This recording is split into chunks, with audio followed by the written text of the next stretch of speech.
दोस्तों स्वागत है आप सभी का। इस वीडियो में जानेंगे महाराष्ट्र विधानसभा चुनाव का सर्वे।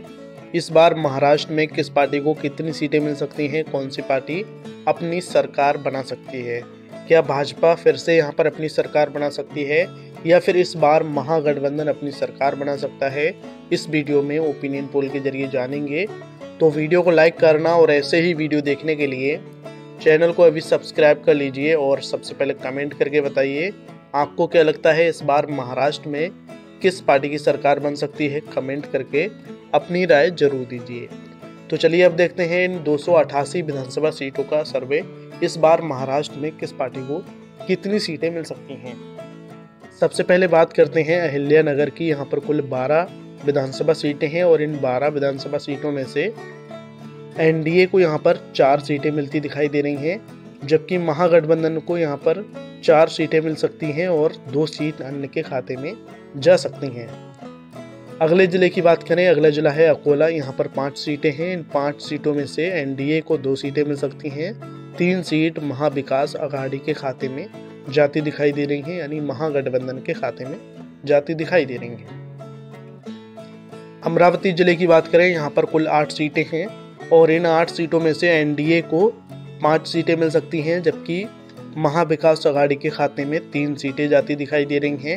वहीं बात करें अगले जिले की, अगला जिला है छत्रपति संभाजी नगर। यहाँ पर 9 सीटें हैं और इन 9 विधानसभा सीटों में से 3 सीट एनडीए को मिल सकती हैं, जबकि 6 सीट यहाँ पर महाविकास अघाड़ी के खाते में यानी महागठबंधन के खाते में जा सकती हैं।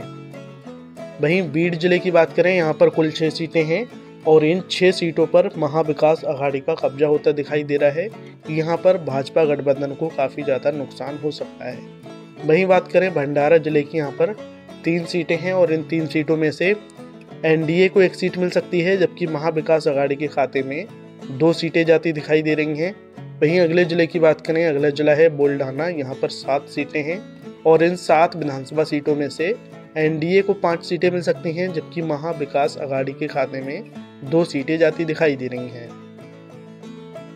वहीं बात करें चंद्रपुर जिले की, यहाँ पर कुल 6 सीटें हैं और इन 6 विधानसभा सीटों में से एनडीए को 3 सीटें मिल सकती हैं, जबकि इंडिया गठबंधन के खाते में यानी महाविकास अघाड़ी के खाते में 3 सीटें जाती दिखाई दे रही हैं। वहीं अगले जिले की बात करें तो अगला जिला है धुले। यहाँ पर 5 सीटें हैं। इन 5 सीटों में से एनडीए को 2 सीटें मिल सकती हैं, जबकि महाविकास अघाड़ी के खाते में 3 सीटें जाती दिखाई दे रही हैं। अगले जिले की बात करते हैं तो अगला जिला है गढ़चिरौली। यहाँ पर 3 सीटें हैं और इन 3 सीटों में से 1 सीट एनडीए को मिल सकती है, 1 सीट महाविकास अघाड़ी के खाते में जा सकती है, जबकि 1 सीट अन्य के खाते में जाती दिखाई दे रही है। वहीं बात करें गोंदिया जिले की, यहाँ पर 4 सीटें हैं और इन 4 सीटों में से एनडीए को 2 सीटें मिल सकती हैं, जबकि महाविकास अघाड़ी के खाते में 2 सीटें जाती दिखाई दे रही हैं।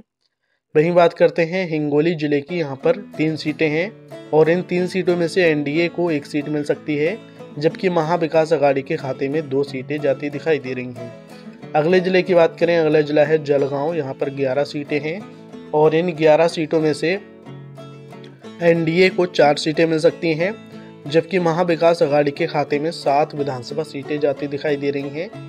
अगले जिले की बात करें, अगला जिला है जलना। यहाँ पर 5 सीटें हैं और इन 5 सीटों में से एनडीए को 3 सीटें मिल सकती हैं, जबकि महाविकास अघाड़ी के खाते में 2 सीटें जाती दिखाई दे रही हैं। वहीं बात करें कोल्हापुर की 10 विधानसभा सीटों की, तो इन 10 सीटों में से एनडीए को मिल सकती हैं 6 सीटें, जबकि महाविकास अघाड़ी के खाते में जाती दिखाई दे रही हैं 4 विधानसभा सीटें।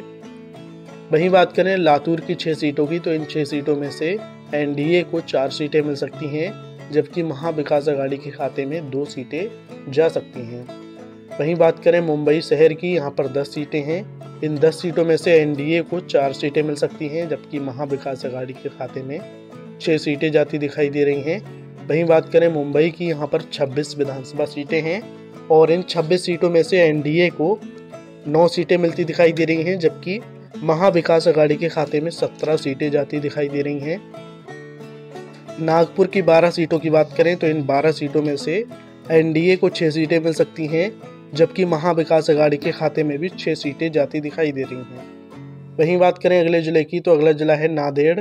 यहाँ पर 9 सीटें हैं और इन 9 सीटों में से एनडीए को 5 सीटें मिल सकती हैं, जबकि महाविकास अघाड़ी के खाते में 4 सीटें जाती दिखाई दे रही हैं। तो दोस्तों यहाँ पर आपके सामने 160 सीटों का सर्वे आ चुका है और इन 160 विधानसभा सीटों में से एनडीए को यहाँ पर 70 विधानसभा सीटें मिलती दिखाई दे रही हैं, जबकि महाविकास अघाड़ी के खाते में 87 सीटें जा सकती हैं और 3 सीट यहाँ पर अन्य के खाते में जाती दिखाई दे रही हैं। वहीं अगले जिले की बात करें, अगला जिला है नंदुरबार। यहाँ पर 4 सीटें हैं। इन चारों सीटों पर महाविकास अघाड़ी का कब्जा हो सकता है। यहाँ पर भाजपा को बड़ा नुकसान हो सकता है।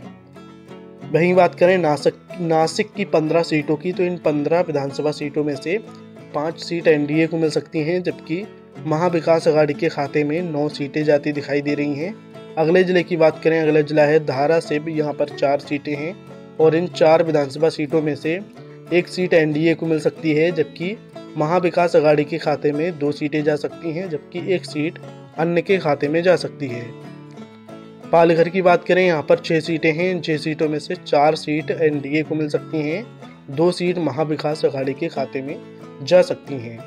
वहीं बात करें परवानी की 4 सीटों की, तो इन 4 सीटों में से एनडीए को 2 सीटें मिल सकती हैं, जबकि इंडिया गठबंधन के खाते में भी 2 सीटें जाती दिखाई दे रही हैं। वहीं बात करते हैं पुणे की 21 सीटों की, तो इन 21 सीटों में से एनडीए को 5 सीटें मिल सकती हैं, जबकि इंडिया गठबंधन के खाते में यहाँ पर 16 सीटें जाती दिखाई दे रही हैं। इस बार पुणे में भाजपा को बड़ा नुकसान हो सकता है।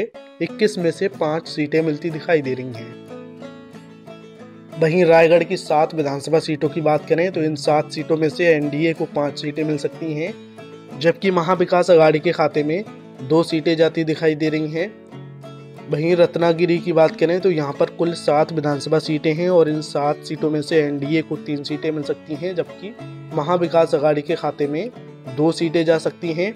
अगले जिले की बात करते हैं, अगला जिला है सांगली। यहाँ पर 8 सीटें हैं और इन 8 विधानसभा सीटों में से एनडीए को 4 सीटें मिल सकती हैं, जबकि इंडिया गठबंधन के खाते में भी 4 सीटें जा सकती हैं। वहीं बात करें संतारा जिले की 8 सीटों की, तो इन 8 सीटों में से एनडीए को 2 सीटें मिल सकती हैं, जबकि महाविकास अघाड़ी के खाते में यहाँ पर 6 सीटें जाती दिखाई दे रही हैं। अगले जिले की बात करते हैं, अगला जिला है बर्दा। यहाँ पर 4 सीटें हैं और इन 4 सीटों में से एनडीए को 2 सीटें मिल सकती हैं, इंडिया गठबंधन के खाते में भी 2 सीटें जा सकती हैं। वहीं सिंधुदुर्ग की 3 सीटों की बात करें, तो इन 3 विधानसभा सीटों में से 1 सीट एनडीए को मिल सकती है, 2 सीट महाविकास अघाड़ी के खाते में जा सकती हैं। वहीं अगले जिले की बात करें, अगला जिला है सोलापुर। यहाँ पर 11 सीटें हैं। इन 11 सीटों में से एनडीए को 4 सीटें मिल सकती हैं, जबकि महाविकास अघाड़ी के खाते में 7 सीटें जाती दिखाई दे रही हैं। अगले जिले की बात करें, अगला जिला है ठाणे। यहाँ पर कुल 18 सीटें हैं और इन 18 सीटों में से एनडीए को 6 सीटें मिल सकती हैं, जबकि महाविकास अघाड़ी के खाते में 12 सीटें जाती दिखाई दे रही हैं। वहीं बात करें वाशिम जिले की, यहाँ पर 3 सीटें हैं और इन तीनों सीटों पर महाविकास अघाड़ी का कब्जा हो सकता है। वहीं अगले जिले की बात करें, अगला जिला है यवतमाल। यहाँ पर 7 सीटें हैं और इन 7 विधानसभा सीटों में से एनडीए को 1 सीट मिल सकती है, जबकि महाविकास अघाड़ी के खाते में 6 सीटें जाती दिखाई दे रही हैं। तो दोस्तों यहाँ पर आपके सामने सभी 288 सीटों का सर्वे आ चुका है और इन 288 विधानसभा सीटों में से एनडीए को यहाँ पर 115 सीटें मिलती दिखाई दे रही हैं, जबकि महाविकास अघाड़ी के खाते में 168 सीटें जा सकती हैं और 5 सीट अन्य के खाते में जा सकती हैं। दोस्तों महाराष्ट्र में कुल 288 सीटें हैं और यहाँ पर सरकार बनाने के लिए 145 सीटों की ज़रूरत होती है। जिस पार्टी के पास 145 सीटें होंगी वह अपनी सरकार बना सकती है। इस बार महाविकास अघाड़ी के खाते में 168 सीटें जा सकती हैं, यानी महाविकास अघाड़ी की सरकार बन सकती है। तो आपको क्या लगता है किस पार्टी की सरकार बन सकती है, कमेंट करके जरूर बताइए और इस वीडियो को लाइक कीजिए, शेयर कीजिए, चैनल को सब्सक्राइब कर लीजिए। वीडियो देखने के लिए धन्यवाद।